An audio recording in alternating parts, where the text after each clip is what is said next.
kuda-kudanya. Kuda-kuda juga macam-macam nih. Kuda-kuda ada, kalau sekarang rata-rata pakai bajaringan ya. Bajaringan biasanya karena lebih irit. Terus kemudian lebih mudah juga didapatkan karena kayu relatif sekarang itu lebih susah didapatkan daripada baja gitu ya. Bajaringan itu lebih mudah. Nah, ada kuda-kudanya. Kemudian ada lagi sebutannya gording. Gording ini kalau ada kuda-kuda gini ya. Atau kita balik ya, balik aja. Jadi kalau ada kuda-kuda gini kan. Sorry, agak miringnya dari sini. Inilah. Ini gitu ya. Nah, ini itu biasanya ada kalau dia pakainya kayu, ini ada kayu. Ini ada sebutannya gording. Ini yang menahan kaso. Kaso itu yang ke sini. Yang ke bawah. Ini kaso. Ini yang nahan kaso. Penamaannya juga macam-macam nih. Tapi kita klasifikasikan ini gording semua. Karena orang biasanya di bagian atas, kalau orang tukang itu biasanya nyebutnya ini knok. Atau apa ya? Di Jawa itu macam-macam sebutannya. Ada hubungan, orang Sunda nyebutnya suhunan. Jadi macam-macam lah sebutannya. Yang paling atas itu macam-macam sebutannya. Nah, terus kemudian ada yang paling bawah. Nah, ini sebenarnya namanya beda-beda, tapi kita samakan saja karena ini sebetulnya gording juga. Jadi dia nahan dari kuda-kuda ketemu yang untuk menahan kaso. Ini kaso. Ada lagi satu lagi komponen. Ini kan gording, ini kaso. Nah, kuda-kuda itu dihitung dengan gordingnya. Jadi kalau tingkat kerusakan gordingnya berapa, ya kuda-kudanya berapa gitu sekalian. Termasuk kaso dan reng itu disatukan. Reng itu yang gitu, yang bentuknya gini. Yang buat nahan kalau dia gentengnya genteng genteng tanah atau genteng keramik gitu ya. Biasanya kan gentengnya kecil-kecil gitu ya. Nyangkolnya di reng. Tapi kalau dia pakainya model genteng sekarang itu kan yang plat ya banyak yang agak gede ya. Agak gede itu ya. Itu biasanya lebih sedikit, jumlah rengnya itu lebih sedikit. Karena memang nggak perlu panjang, nggak perlu banyak di bawahnya, cukup di ujungnya, terus kemudian sama di ujungnya. Paling kalaupun butuh di tengah, jadi di ujung sama tengah gitu.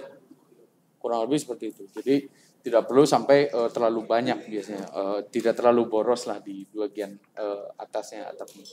Cuma memang beda. Kalau genteng yang tanah itu apalagi orang-orang lama gitu ya, paling senang sebenarnya lebih di genteng karena dingin. Genteng itu relatif lebih dingin. Ada lagi yang pakai seng. Yang pakai seng daerahnya memang curah hujannya tidak terlalu tinggi dan biasanya dia cuma buat nahan saja. Macam-macam nih biasanya daerah Sumatera, daerah ini banyak nih yang pakai seng. Boleh nggak pakai seng? Boleh-boleh saja, tidak masalah. Yang penting itu tadi, ininya juga nanti dihitung tingkat kerusakannya. Jadi kita bagi nanti ada gording sendiri, kemudian kaso dan reng jadi satu, itu sebagai penahan atapnya, terus kemudian nanti ada penutup atapnya. Bisa genteng, bisa seng, bisa bentuk genteng yang cetakan seperti itu juga bisa. Jadi ada 3 komponen utama. Nah, kemudian klasifikasinya itu macam-macam tingkat kerusakannya. Seperti tadi disampaikan dibagi jadi 5 ya, tetap dibagi jadi 5. Jadi pembaginya itu tetap dibagi menjadi 5. Macam-macam nih, ada yang dia cuma bolong sedikit lah, ada yang memang gentengnya pecah doang. Pecah itu masih kategori rusak berat tidak? Iya, rusak berat, pecah. Tapi genteng itu dihitung jumlah gentengnya. Jadi pembaginya itu jumlah gentengnya. Yang perlu diperhatikan itu pembaginya jumlah gentengnya. Jadi kan genteng pecah satu, wah ini rusak berat. Enggak gitu juga. Karena pembaginya adalah jumlahnya gentengnya. Jumlah gentengnya. Nah itu yang perlu diperhatikan gitu ya, jumlah gentengnya itu. Nah Sobat Data semua juga nanti bisa melihat cara menghitungnya itu nanti seperti apa. Berikutnya tingkat cara menghitungnya pun nanti dihitungnya bukan seperti tadi ya. Kalau tadi itu kan mudah ya, bukan komponen gabungan bukan. Tapi kalau ini itu kan komponen yang parsial ya. Ini komponen gabungan. Kalau tadi itu kan komponen yang satu sendiri-sendiri. Kalau ini gabungan, nanti menghitungnya. Jadi kalau ada tingkat kerusakan yang rusak ringan gitu ya. Rusak ringan nanti digrupkan rusak ringan. Kemudian rusak sedang nanti digrupkan rusak sedang. Rusak berat nanti digrupkan rusak berat. Karena ini apa? Ini nanti yang dimasukkan di Excel pun angkanya angka dari gabungan ini. Yang dimasukkan di Excel adalah angka dari gabungan ini. Contohnya gimana? Contoh. Di sini ada genteng. Jumlah gentengnya itu ada 300 genteng gitu ya. Oke. Kaso dan rengnya digabungkan kurang lebih kalau 300 genteng ya hitunglah 100 lah. Nggak sampai sih sebetulnya. 50 lah. 50 kaso reng gitu. KR kaso reng. Ini genteng gitu. Terus kemudian GT lah genteng. Terus kemudian ada gordingnya sendiri GR. Gordingnya itu dihitung kuda-kudanya kurang lebih gording kalau seperti ini. Kalau gentengnya 300 paling gordingnya 3, kuda-kuda nahan itu katakanlah 10 lah. Sama kuda-kudanya gitu. Nah, ada yang patah nih satu. Patah di mana? Di gordingnya. Di gordingnya itu patah, tapi satu patahnya. Kalau patah itu sudah masuk kategori rusak berat. Oke. Berarti nanti dimasukkan ke dalam kategori rusak berat. Kemudian genteng ada yang pecah satu. Kita masukkan ke dalam kategori rusak berat. Jadi ini tadi gording patah berapa tadi? Satu. Ya. Terus kemudian genteng katakanlah pecah 5. 10 lah. Ya 10 lah. Genteng 10 gitu ya rusak ini ya. Terus kemudian kasorengnya ada yang patah juga karena kejatuhan apa gitu sampai ke patah ke bawahnya. Katakanlah kasorengnya ada rusak 5 gitu ya. 4 rengnya 1 kasonya gitu ya pecah. Nah itu nanti dihitung ini yang rusak berat. Ada lagi yang rusak ringan misal. Yang rusak ringannya itu ada misal gentengnya itu retak. Oke. Tapi retak tetap diganti nggak sih? Kalau genteng? Nah, kalau genteng retak itu tetap diganti, nggak bisa. Kalau genteng ini ya genteng apa namanya? Genteng tanah. Genteng tanah. Kecuali gentengnya itu genteng bukan genteng tanah. Kalau genteng tanah otomatis pasti diganti dan itu masuk kategori rusak berat kalau genteng tanah. Walaupun retak itu masuk kategori rusak berat. Tapi kalau dia modelnya itu seng itu masih bisa ditambal. Nggak mesti diganti. Nggak mesti diganti, biasanya ditambal pakai aspal biasanya. Macam-macam sih, ada yang pakai aspal, ada yang kayak plester gitu ya. Ada yang pakai plester macam-macam lah itu cara itu. Nah, itu beda treatmentnya memang beda antara satu satu bahan dengan bahan yang lain itu treatmentnya beda. Makanya kalau tadi genteng itu dimasukkan rusak berat juga sebenarnya retak itu tidak masalah karena memang faktanya itu memang harus diganti. Kalau rusak ya ganti gitu. Nggak mungkin rusak terus kemudian genteng tanah itu ditambal pakai apa gitu kan kurang lebih gitu. Katakanlah ada rusak ringan lah, dia cuma cuil.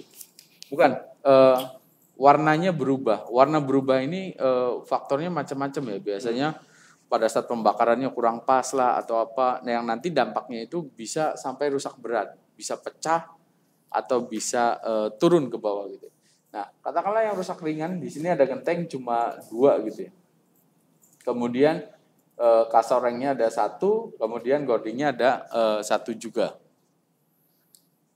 Ada 1 juga gitu ya. Nah, ini juga nanti perlu diperhatikan juga. Jadi di sini nanti perlu diperhatikan yang rusak ringannya ini. Rusak ringannya itu nanti dihitung nih di sini. Ini dikalinya itu nanti terakhir. Yang jelas ini dibagi dulu 2 dibagi 300. Kemudian 1 dibagi 50, kemudian 1 dibagi 10. Ini ditambahkan. Baru nanti dikali 0,2. 0,4 rusak ringan. Kalau rusak berat itu kalinya 0,4. 0,8. Ya, 0,8. Ini juga sama. 10 dibagi 300, kemudian 5 dibagi 50, ditambah 1 dibagi 10. Kali 0,8. Kali 0,8. Terus nanti dijumlahkan? Dijumlahkan, nanti dimasukkan ke dalam Excel-nya. Oke. Kalau mau dimasukkan ke dalam Excel, tapi kalau tidak dimasukkan ke dalam Excel, sebetulnya ini bisa langsung dihitungkan, tinggal dikali, yaitu tadi dikali 0,8, di sini dikali 0,4 dari perhitungan ini ya, dari perhitungan ini sama perhitungan ini itu dikali 0,8, ini dikali 0,4, nanti tinggal dijumlahkan. Hasil dari ini dijumlahkan dengan hasil dari ini. Oke. Kalau yang dimasukkan di Excel-nya gimana? Beda, nanti yang dimasukkan di Excel-nya itu cukup yang ditambahkan ini saja. Tidak perlu dikalikan. Oke. Karena nanti di Excel-nya yang mengalihkan sendiri. Tapi kita harus menggabungkan antara tadi genteng, kasoreng sama gordingnya sendiri. Oke. Itu kurang lebih. Oke. Ini tadi kita udah bahas nih tentang struktur ya berarti ya. Ya. Nah, jadi kita tadi udah hitung semuanya, tapi ternyata total kerusakannya itu masih di bawah 30%. Kita bisa Berarti lanjut. Masih lanjut. Lanjut. Kita harus melanjutkan. Lanjut ke dinding, kemudian lanjut ke finishing dan yang lain. Oke. Kalau memang tidak ketemu sampai 30%. Tapi nggak harus dicari sampai 30% ya. Iya, nggak Sesuai mesti. kondisi real ya. Sesuai kondisi real. Itu yang paling penting gitu ya. Jangan sampai nanti teman-teman sobat data, oh ini Jadi 30% ya. biar saya nanti gampang nih input di Dapodiknya, udah saya bikin 30% aja. Enggak ya. Nggak seperti itu ya. Oke. Ya, itu mungkin yang perlu diinikan ya, Mas Hafiz. Kemudian dinding juga nanti perhitungan dinding hampir mirip juga ya, perhitungan dinding itu hampir mirip juga seperti kalau perhitungan dinding itu perhitungannya luas penopang dindingnya di Di berapa persen ya? berapa persen dari kerusakan dindingnya. Jadi kalau ada rusak ringan misal 2 meter persegi gitu. Dari luas penopang dinding keseluruhan dari seluruh bangunan itu ada 200 meter persegi. Berarti dia cuma berapa tuh? Gambar aja Mas kali Mas. Jadi kalau ada dinding di sini, dinding kan banyak gitu ya. Ini dinding Dinding 1, 2, 3, 4 2, biasanya 3, kalau 4. bangunan ya. Tapi ini harus dihitung kalau tingginya 3 meter, kemudian lebar bangunan ini 8 meter, berarti harus dikali nih, 8 kali 3. 24.